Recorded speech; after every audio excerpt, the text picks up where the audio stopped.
Bismillahirrahmanirrahim. Alhamdulillahirabbil alamin wa bihi nasta'inu ala umuri dunya waddin.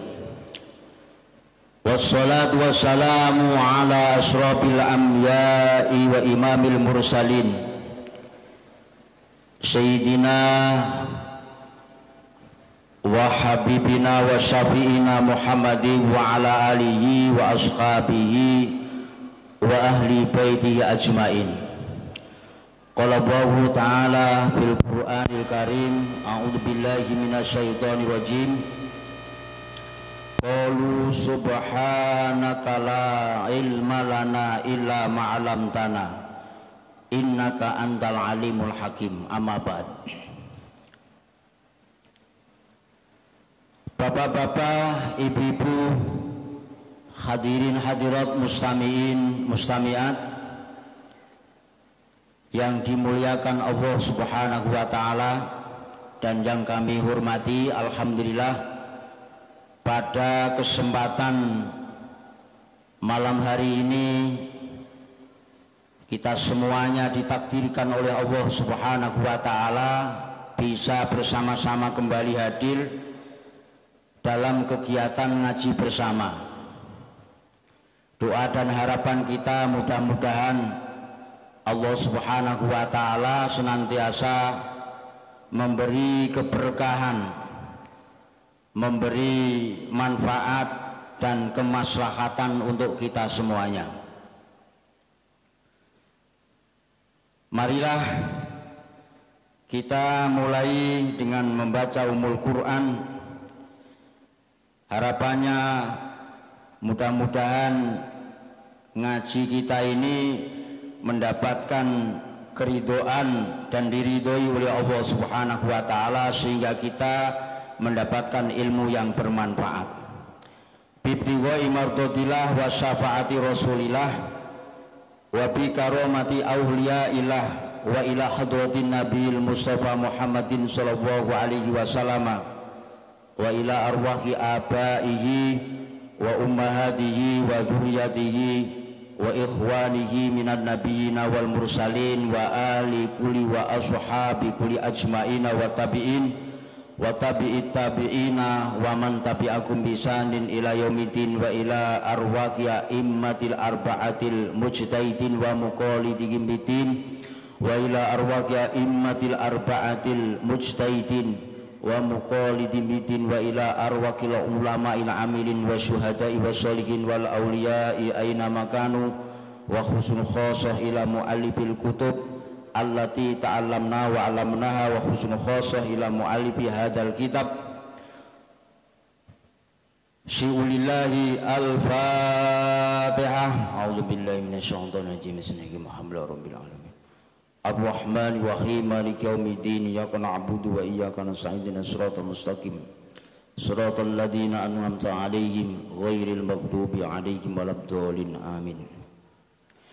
Bismillahirrahmanirrahim. Pada pertemuan malam hari ini, yaitu masih bab sunai makalah yang ke-17. Wal maqalatus sabi'ata asyarata. Adapun makalah yang ke-17, kila, yaitu sebuah kil yang bunyinya tuba liman kana akluhu amiron wa hawahu asiron wa wailun liman kana hawahu amiron wa akluhu asiron.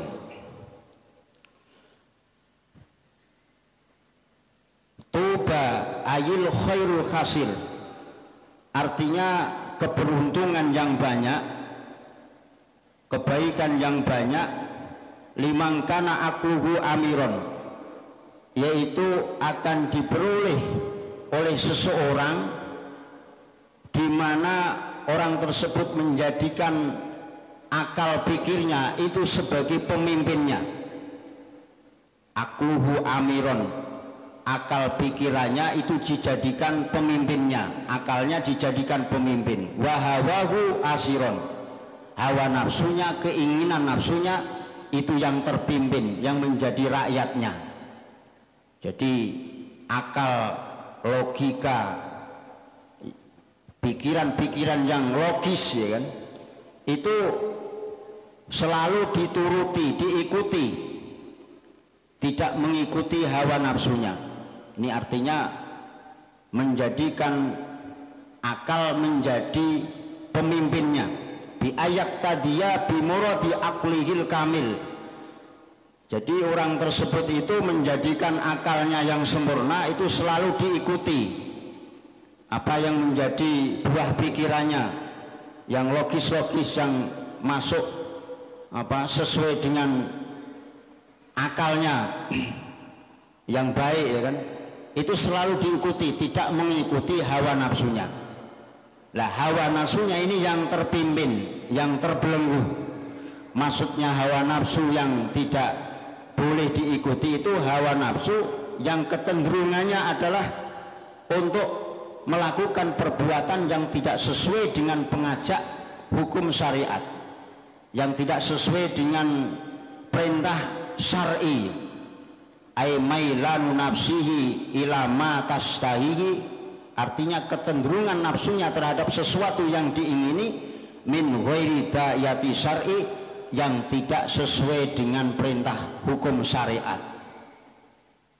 Jadi kalau nafsu, keinginan yang timbul dari diri kita itu sesuai dengan pengajaknya hukum syariat, itu harus kita ikuti. Umpamanya kita pas ada suara adzan kepingin ke masjid, sholat jamaah di masjid, itu diikuti.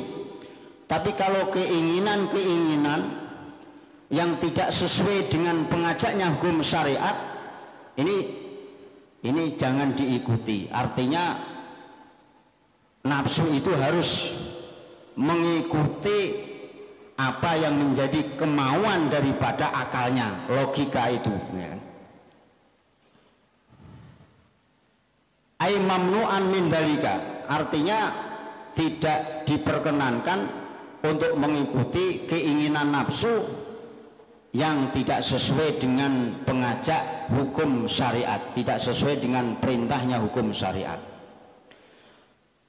Wa wailun ay halakun sadidun, kemudian kebalikannya. Yang pertama itu keberuntungan yang banyak, kalau seseorang bisa menjadikan akal pikirannya atau logikanya itu yang dituruti, hawa nafsunya yang terbelenggu, hawa nafsunya yang tidak diikuti.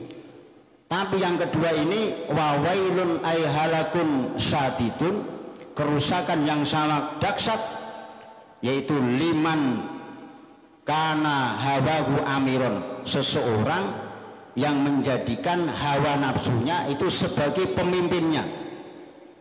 Artinya apa? Bi'an arsalaha ila mustahiatiha, orang tersebut itu selalu menuruti, selalu mengikuti apa yang menjadi kemauan hawa nafsunya.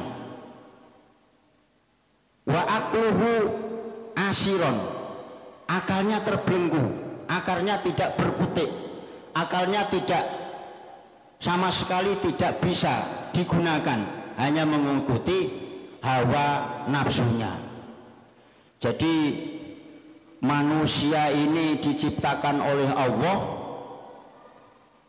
diberi anugerah yang sangat agung, yang sangat luar biasa, yaitu akal dan nafsu. Kalau bisa mendayagunakan, mempergunakan kedua-duanya ini, maka manusia akan terangkat derajatnya, bahkan derajatnya menurut ulama itu lebih mulia dibanding malaikat. Tapi kalau tidak bisa menggunakan keduanya ini, maka manusia itu akan turun derajatnya, akan merosot derajatnya, akan rendah derajatnya, yaitu serendah dengan binatang. Jadi kalau malaikat ini tidak diberi nafsu, hanya akal. Toh akal malaikat itu sifatnya tidak aktif, statis. Artinya apa? Monoton. Kalau diperintah oleh Allah sujud, sujud. Diperintah oleh Allah itu membaca tasbih, ya membaca tasbih itu terus. Tapi kalau manusia akalnya ini aktif, bisa berkembang. Kalau kita gunakan dengan sebaik-baiknya akal kita untuk memahami isi Al-Quran, untuk memahami yaitu hukum-hukum Allah Subhanahu wa Ta'ala, sehingga kita mampu membedakan yang baik dan yang tidak baik, mampu membedakan yang maslahah dan mafsadah. Kita mampu mengambil, melakukan sesuatu sikap yang bermanfaat dan lain sebagainya, dan mampu mengendalikan nafsunya, ya kan? Maka derajatnya manusia ini akan setara dengan malaikat, bahkan lebih mulia dibanding malaikat. Nah, makanya di sini apabila manusia itu dikendalikan oleh nafsunya, akalnya tidak berkutik, logikanya tidak berjalan, hanya menuruti hawa nafsunya, maka akan mendapatkan yaitu wailun ay halakun syadidun, yaitu kerusakan yang luar biasa.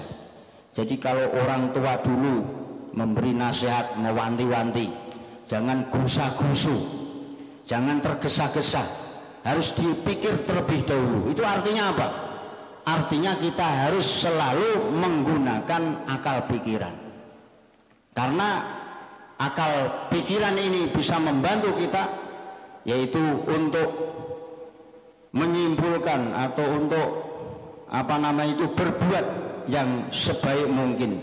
Tapi kalau hawa nafsu ini, kebanyakan daripada hawa nafsu itu yang diingini atau yang mauni itu adalah hal-hal yang sifatnya itu menyenangkan, sifatnya itu membuat enak, ya kan? Waktunya adzan umpamanya, as-sholatu khairum minan naum, suara adzan subuh. Ini maunya hawa nafsu itu meneruskan tidurnya, ini kan. Maunya hawa nafsu itu nggak mau yang dingin-dingin mengambil air wudhu, maunya terus tidur, alah sholat nanti saja, nggak berjamaah nggak apa-apa, bisa dikerjakan sendiri. Itu maunya hawa nafsu. Tapi kalau maunya akal sebenarnya tidak seperti itu. Kalau kau mau mengerjakan sholat dengan berjamaah, pergi ke masjid, pergi ke langgar, walaupun dingin-dingin, itu pahalanya 27 derajat. Nanti di akhirat derajatnya ini diangkat oleh Allah Subhanahu wa Ta'ala, luar biasa pahalanya. Itu adalah logikanya seperti itu. Makanya akan menjadi orang yang sangat beruntung seseorang yang selalu menjadikan akal pikirannya ini dijadikan pemimpin. Artinya apa? Selalu menurut akal pikirannya, tidak menuruti hawa nafsunya. Hawa nafsunya dijadikan sebagai yang terpimpin, yang mimpin akalnya, hawa nafsunya terpimpin. Artinya apa? Bisa mengarahkan hawa nafsunya. Kalau tidak baik, oh itu jangan dilakukan karena itu tidak baik, ini berbahaya, jangan dilakukan, ditinggalkan. Akalnya kan seperti itu. Nah, kalau kita menuruti akal kita, insya Allah akan menjadi orang-orang yang beruntung, mendapatkan khairun khasirun, yaitu kebaikan yang sangat luar biasa. Min nahwi tafakhuri fi ni'amillahi ta'ala wa bi 'azamatihi ta'ala.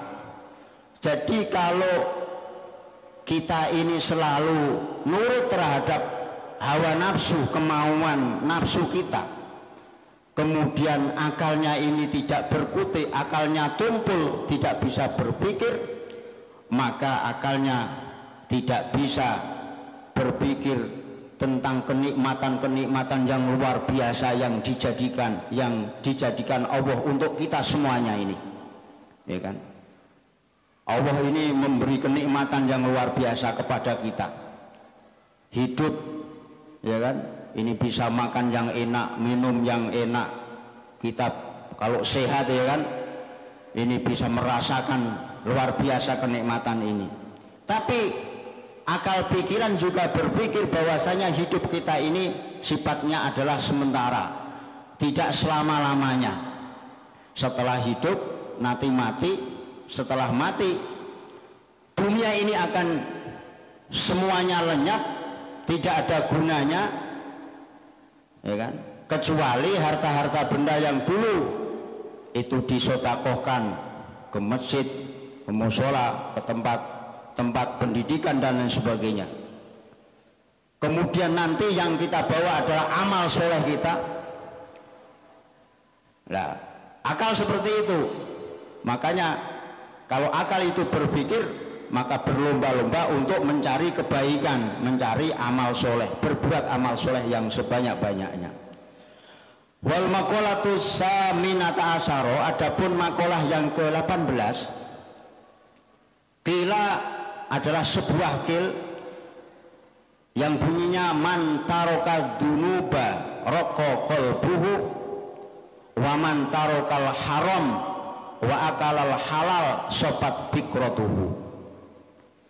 Barang siapa yang meninggalkan dosa, man taraka dunub, barang siapa yang meninggalkan dosa, raqa qalbuhu, hatinya akan menjadi tipis, hatinya akan menjadi lembut.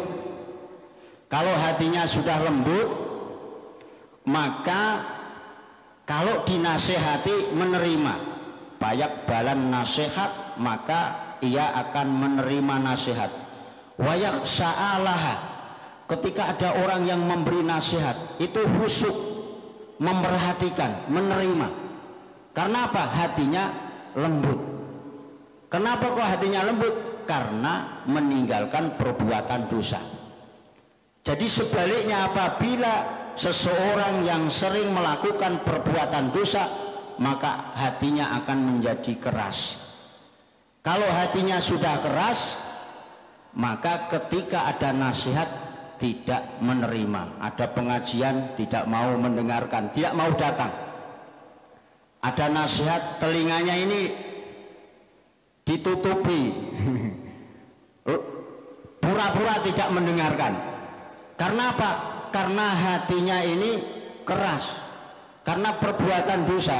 Seperti yang disabdakan Rasulullah, setiap hamba yang melakukan dosa itu akan meninggalkan bekas titik hitam satu di dalam hatinya.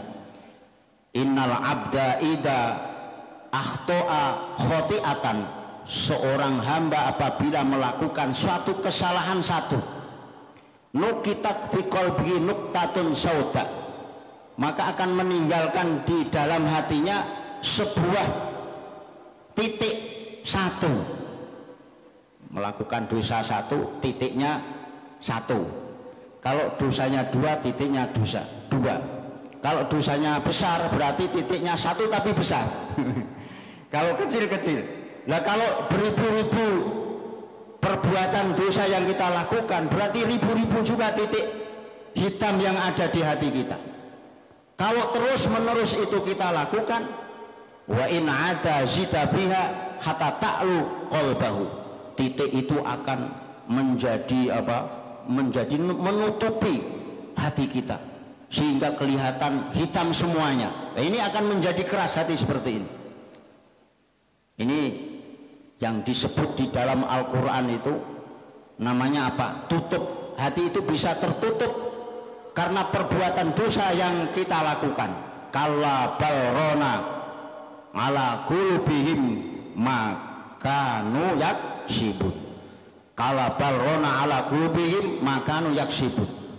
Jadi makanu yaksibun, perbuatan-perbuatan dosa yang dilakukan mereka ini akan menutupi ala qulubihim, yaitu hatinya akan tertutup. Jadi kalau kita salah khilaf melakukan perbuatan dosa, langsung ikuti tobat, istighfar.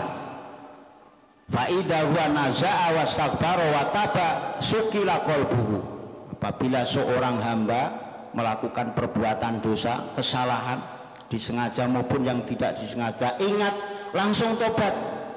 Kalau tobat wastaghfara kemudian membaca istighfar, ya Allah istighfar, ya kan? Ini sukila qalbuhu, hatinya akan menjadi bersih lagi. Jadi kalau salah ya tobat, kemudian istighfar, bersih lagi. Tapi kalau salah terus menerus, tidak tobat ya kan, yaitu menjadi hitam. Hatinya menjadi hitam. Kalau hatinya sudah hitam kelam ya kan, ini akan menjadi keras. Sumakosat qulubukum mim ba'di dzalika bayakal hijarah ya kan. Ini bahkan hati ini kalau keras lebih keras ya kan daripada batu. Ya ini kalau sudah hatinya keras, ini tidak menerima nasihat. Ini karena apa? Karena perbuatan dosa. Waman tarokal haram, barang siapa yang meninggalkan haram, sesuatu yang dilarang oleh Allah, bil mat'um, baik itu apa yang kita konsumsi, apa yang kita masukkan ke dalam perut kita, baik itu makanan, minuman yang kita masukkan ke dalam perut, itu tidak haram.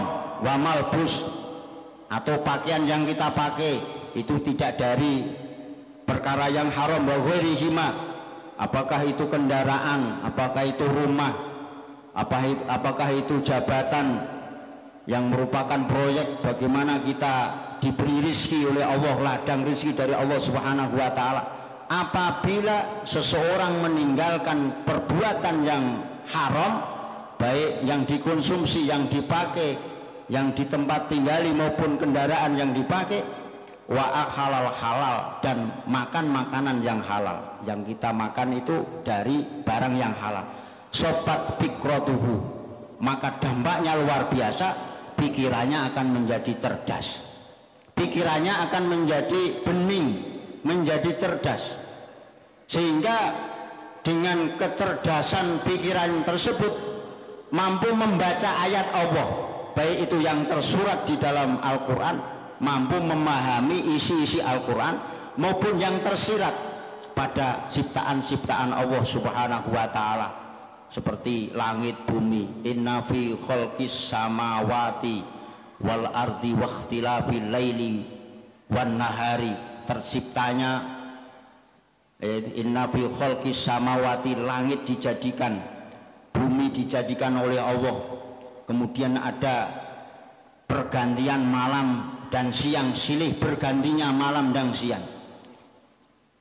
La ayatil liulil albab, ini kalau orang-orang yang cerdas, ini bisa menjadi sebuah ayat yang menunjukkan keagungan, kemahakuasaan Allah, keagungan Allah Subhanahu wa ta'ala, mendudukkan dirinya itu adalah orang yang lemah, yang besar hanya Allah Subhanahu wa ta'ala. Ini orang-orang yang ulil albab, orang-orang yang cerdas. Lah orang cerdas itu diantaranya disebabkan karena apa? Karena makanan yang dimakan itu adalah halal. Makanan yang dimana halal. Jadi nabi-nabi terdahulu, para utusan-utusan Allah yang terdahulu ini sangat mementingkan apa yang dimasukkan dalam perutnya itu harus dipastikan dari yang halal. Karena itu perintah Allah. Ya ayyuhar rasulu kulu, wahai para utusan, kulu, makanlah minat thayyibat, dari sesuatu yang baik, dari sesuatu yang thayyibat. Thayyibat di sini adalah baik, tinjauannya secara hukumnya itu halal, diambil dengan cara-cara yang dibenarkan oleh syariat agama. Secara dzatiyah, barang yang dimakan itu makanan yang tidak membahayakan terhadap tubuh kita, seperti umpama narkoba itu kan membahayakan, ya kan? Membahayakan, tidak boleh. Kalau kita minum minuman es jeruk, nah itu kan menyehatkan, secara dzatiyah menyehatkan, tapi harus dipastikan es jeruk itu dari mana, apa hasil gosok, ya kan? Itu punya orang diminum. Secara hukumnya harus dipastikan bahwasanya itu adalah barang yang halal. Wa'malu sholihah, makanan yang halal ini bisa membantu seseorang untuk beramal baik. Kalau orang itu yang dimakan halal, maka makanan yang halal itu bisa membantu ngaunun, bisa membantu ngalal amali soleh, untuk melakukan amal soleh. Jadi para nabi kenapa kok sempurna kebaikannya? apa yang ada pada diri Rasulullah atau nabi-nabi yang dahulu, rasul-rasul utusan Allah yang dahulu, itu semuanya adalah melahirkan kebaikan, ucapannya baik, didengarkan baik, memberi kemanfaatan, amal perbuatannya soleh, bisa diterima, baik menurut Allah, sesuai dengan aturan syariat Allah. Kemudian juga bisa memberi petunjuk terhadap orang lain, memberi nasihat terhadap orang lain, ya kan? Ini pada intinya sebenarnya muaranya adalah pokoknya itu di dalam apa yang dimakan. Karena ulama-ulama atau para anbiya mursalin ini sangat memperhatikan sekali apa yang diperintah oleh Allah. Ini langsung, ya ayyuhar rasul, wahai rasul, ini langsung diperintah oleh Allah. Kulu minat thayyibat, makanlah dari makanan yang halal.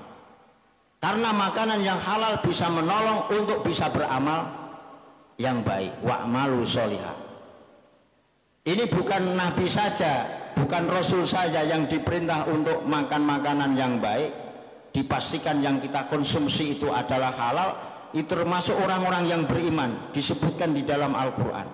Ya ayyuhalladzina amanu kulu minat thayyibati ma razaqnakum, wahai orang-orang yang beriman, kulu makanlah ma razaqnakum minat thayyibat, apa-apa yang telah saya berikan kamu sekalian, minat thayyibat, yaitu dari sesuatu yang thayyib, sesuatu yang baik, sesuatu yang halal. Karena ini sangat penting sekali. Rasulullah itu dawuhnya di dalam hadisnya itu, kalau Allah itu thayyib, innallaha thayyibun, Allah itu thayyib, Allah itu baik, layak balu ila thayyiban, Allah tidak menerima kecuali orang-orang yang kecuali kebaikan, ila thayyiban, kecuali yang baik. Nah, Rasulullah Shallallahu Alaihi Wasallam itu pernah bercerita seperti ini. Ada seseorang yang melakukan suatu perjalanan jauh, itu bisa melakukan perjalanan haji, umroh, atau perjalanan pengumbaraan untuk beribadah, atau dari masjid ke masjid dan lain sebagainya. Saking panjangnya perjalanan, saking jauhnya perjalanan, orangnya itu samping rambutnya itu dual daun, apa itu nggak rapi sekali, banyak debunya, karena saking jauhnya jarang mandi, ya kan. Kemudian orang tersebut itu mengangkat tangannya, yamuddu yadaihi, ya kan, berdoa kepada Allah Subhanahu wa taala, berdoa, ya Allah, berdoa.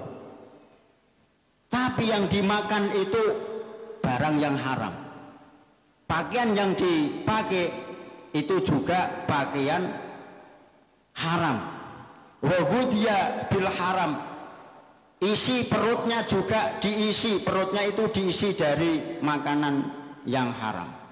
Makanya Rasulullah Shallallahu Alaihi Wasallam kemudian bersabda, Pak anna yustajabu lahu, bagaimana orang yang seperti itu bisa diijabahi doanya oleh Allah Subhanahu wa taala? Ya tidak bisa. Jadi orang yang berdoa kepada Allah, kemudian yang dimakan itu dari barang yang haram, yang dipakai hasil dari perkara yang haram, isi perutnya itu diisi dengan perkara-perkara yang haram, itu artinya apa? Rasulullah menjelaskan kepada kita bahwasanya orang yang seperti itu doanya tidak dikabulkan oleh Allah Subhanahu wa taala. Jadi ini penting sekali untuk kita semuanya, yaitu memastikan bahwasanya apa yang kita makan, apa yang kita pakai, apa yang kita bawa itu harus dipastikan yaitu barang-barang yang halal. Kalau barang yang halal akan membantu pikiran kita itu cerdas, ya. Cerdas, menjadi orang yang cerdas. Ala masnu'atillahi ta'ala. Jadi sehingga dengan kecerdasan pikiran itu, ketika membaca apa yang dijadikan oleh Allah Subhanahu wa taala, langit, bumi, gunung, lautan. Ini bisa menjadi dalil yang menunjukkan bahwasanya Allah itu maha kuasa. Allah itu maha agung, Allah itu maha bijaksana, Allah itu adalah kuasa satu, esa. Dan Allah itu kuasa. Setelah manusia itu meninggal dunia, semua meninggal, itu kuasa Allah nantinya itu menghidupkan kembali. Ala ihyaillahi khalqa ba'dal mauti wa ala wahdatihi ta'ala wa qudratihi wa ilmihi. Jadi kalau makanan itu halal, ya kan? Jadi makanan itu penting, ya kan? Karena hasil dari makanan ini nanti juga menghasilkan keturunan-keturunan kita.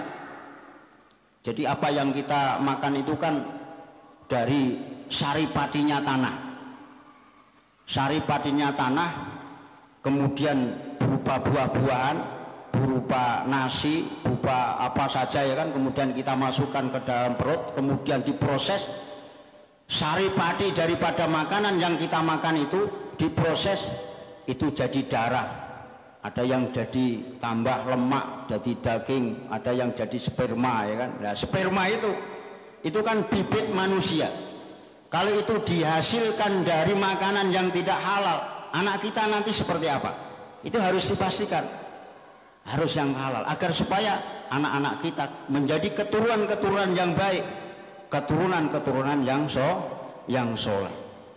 Jadi walaqad khalaqnal insana min sulalatin min tin summa ja'alnahu nutfatan fi qararin makin. Ini jelas sekali bahwasanya Allah menciptakan manusia itu dari saripatinya tanah, dari saripati tanah yang berupa makanan yang kita konsumsi, kemudian diproses, sebagian itu jadi nutfah atau air, setetes air mani, pikororin makin, yang diletakkan oleh Allah, ditaruh oleh Allah, pikororin makin, di tempat yang kuat, di tempat yang kokoh, yaitu rahim perempuan, ya kan.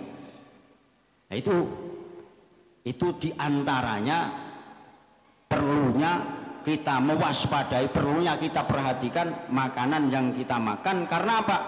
Karena itu juga merupakan sumber, ya, asal daripada anak keturunan kita, agar supaya menjadi keturunan-keturunan yang baik. Nah, pikiran yang cerdas ini diantaranya nanti akan bisa kita gunakan untuk berpikir yang lebih jauh lagi, bagaimana kita bisa berangan-angan asal kejadian manusia, wadalika bi anta amala bi fikrihi wa tadabbaro bi aqlihi. Akal yang cerdas itu mampu mengangan-angan, berpikir, ya kan.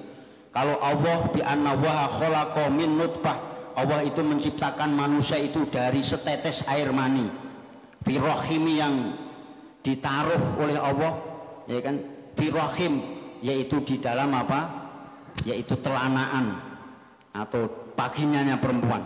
Faja'alahan alaqatan summa mudghah. Jadi setetes air mani kemudian dijadikan oleh Allah segumpal darah, segumpal darah dijadikan Allah segumpal daging. Dari segumpal daging, dari setetes air mani itu segumpal darah, segumpal daging, kemudian dijadikan oleh Allah, dibentuk oleh Allah, summa khalaqa minal lahma wa adoma wa urqan wa asoba. Kemudian Allah menjadikan daging, menjadikan tulang, menjadikan otot, menjadikan apa itu blebetnya, kulitnya itu. Loh, itu dari setetes air mani bisa menjadi daging, bisa menjadi tulang, bisa menjadi otot, bisa menjadi apa namanya, dari setetes air ini, karena atas kemaha kuasaan Allah Subhanahu wa ta'ala.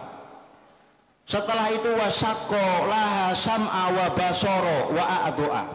Setelah itu disempurnakan kejadiannya, diberi mata, diberi telinga, diberi tangan, diberi kaki, diberi kepala, ya kan, oleh Allah Subhanahu wa ta'ala. Asal mulanya dari setetes air mani.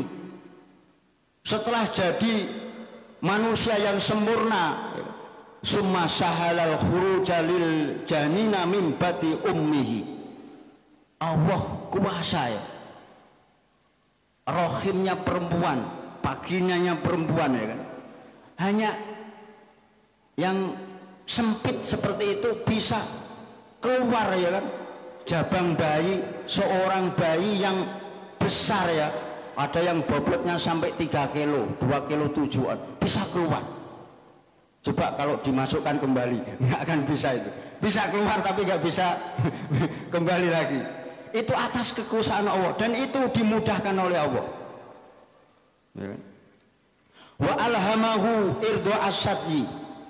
Kemudian kalau kita sudah pernah punya anak ya, kita perhatikan kalau malam-malam anak itu apabila lapar, bayi lapar ya, itu tangannya itu bisa napok-napok mencari air, ya kan, susu ibu, mencari ASI. Itu ilham yang diberikan Allah terhadap si jabang bayi itu. Wa ja'alahu bi awali amri bila asnanin summa ambatalahul asnan summa asqataha wa azalaha inda sab'i sinina summa ahada marotan ukhra. Jadi bayi yang lahir itu belum mempunyai gigi ya kan? Oleh Allah Subhanahu wa taala belum diberi gigi.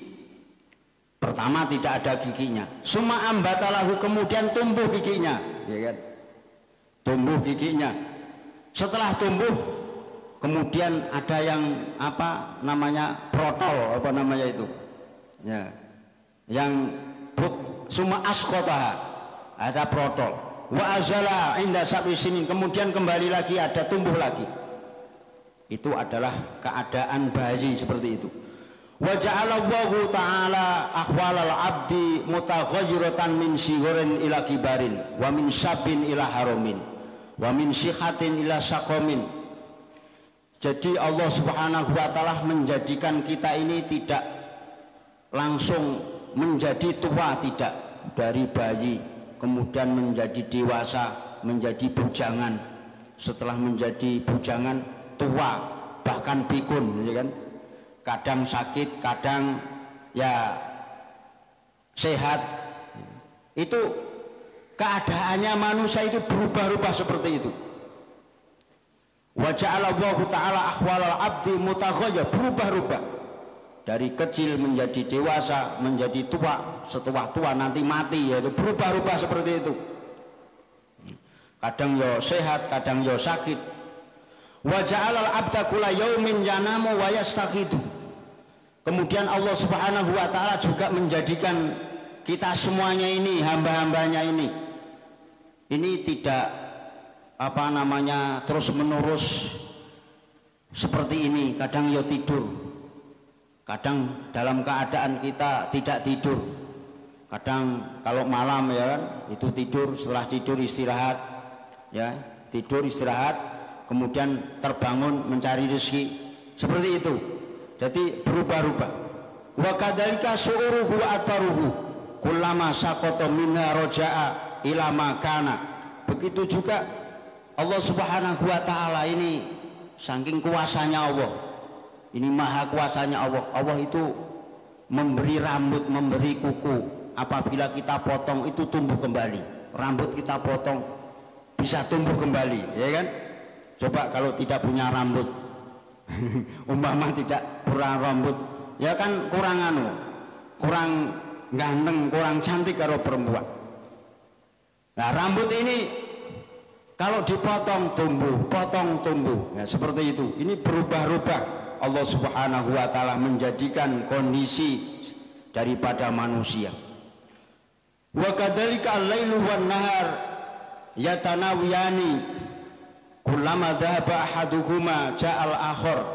Begitu juga Allah Subhanahu wa taala menjadikan siang dan malam. Kalau datang satu, satunya hilang. Datang malam, siangnya hilang. Nanti kalau datang siang, malamnya hilang. Ini kuasanya Allah Subhanahu wa taala. Wa kadzalika asy-syamsu wal qamaru wan nujum was-sahab wal matar kullaha taji'u wa tadhabu kadzalika al-qamaru yan mahiku kula syahrin summa yatakamalu summa yata mahaku wa kadzalika al-khus wal qamaru wal qamaru hasu yadabu adau minha summa yautu wa kadzalika al-ardu takunu ya bisatan summa yumbitu bahu biha an-nabat summa yadru biha fatautu ya bisatan summa tambutu marotan ba'da ukhra. Jadi seperti halnya apa matahari ya, matahari rembulan ketika ada gerhana, kemudian juga seperti bumi, kadang-kadang itu musimnya kemarau, kadang-kadang musimnya itu hujan. Kalau pas kemarau tidak bisa ditanami ya, tanahnya kering gersang. Kalau musimnya hujan bisa ditanami. Nah ini semuanya ini atas kekuasaan Allah Subhanahu wa taala. Falladzi qadara ala dzalika kulluhu qadirun ala ihya'il mauta ba'da panaihim.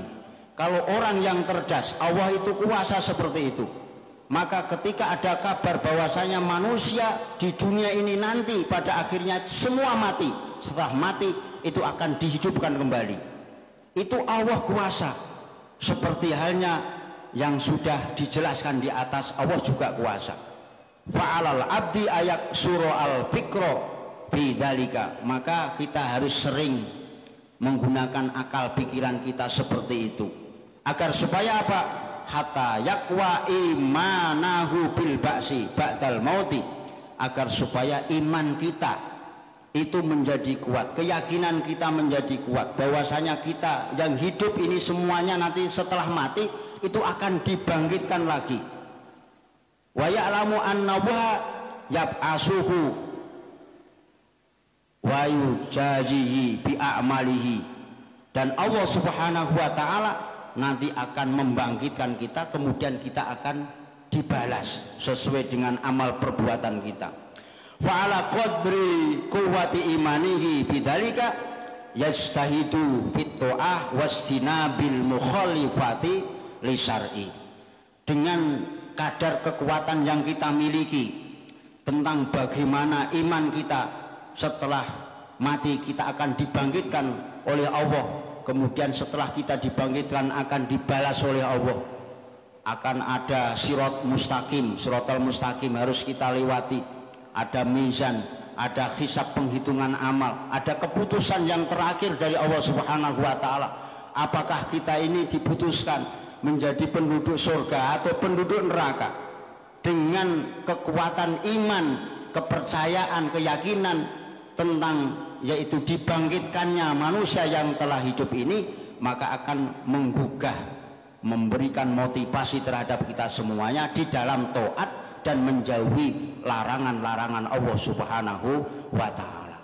Karena Allah itu menciptakan surga, tapi tidak semuanya masuk surga, hanya sebagian. Dan itu sudah ada alamatnya, tapi tidak boleh kita omongkan di sini. Jadi farikon hada wa farikon haqqo alaihi mutulalah. Allah itu memberikan petunjuk sebagian dan sebagian benar-benar disesatkan oleh Allah. Waktunya sholat tidak sholat, waktunya apa zakat tidak mau zakat, sudah wajib haji tidak mau wajib haji, tidak menunaikan ibadah haji. Itu kan alamat. Tapi kita tidak boleh menuding oh itu ahli neraka, nggak boleh. Walaupun di dalam Al-Quran dijelaskan farikun bil jannati wa farikun bisa'i, sebagian nanti penduduk ini ada yang di surga, ada yang di neraka. Jadi tidak semuanya di surga, tidak semuanya di neraka, sebagian di surga, sebagian di neraka. Farikun bil jannati wa farikun bisa'i, sebagian golongan itu di surga, sebagian golongan itu di neraka. Ya kira-kira kita bisa menebak, ya bisa menebak atau bisa memprediksi kira-kira siapa yang ahli surga, siapa yang ahli neraka. Karena ada kaitannya dengan farikun hada wa farikun haqqo alaihi mudolalah, sebagian diberi petunjuk. Berarti orang yang beriman, orang yang beramal soleh, insya Allah ini penduduk surga. Kalau enggak iman, amal soleh, berarti penduduk neraka. Innalladzina amanu wa amilus solihati ula, ya kan? Jadi nalladzina amanu wa amilus solihati itu adalah orang sebaik-baiknya manusia, nanti akan dibalas oleh Allah yaitu surga jannatu adnin tajri min tahtihal anhar. Tapi kalau innalladzina kafaru min ahlil kitabi ulaika, mereka adalah hum syarul bariyah, mereka adalah sejelek-jeleknya manusia, nanti akan dimasukkan ke dalam surganya nerakanya Allah Subhanahu wa ta'ala. Ini yang bisa saya sampaikan, mudah-mudahan ada manfaatnya.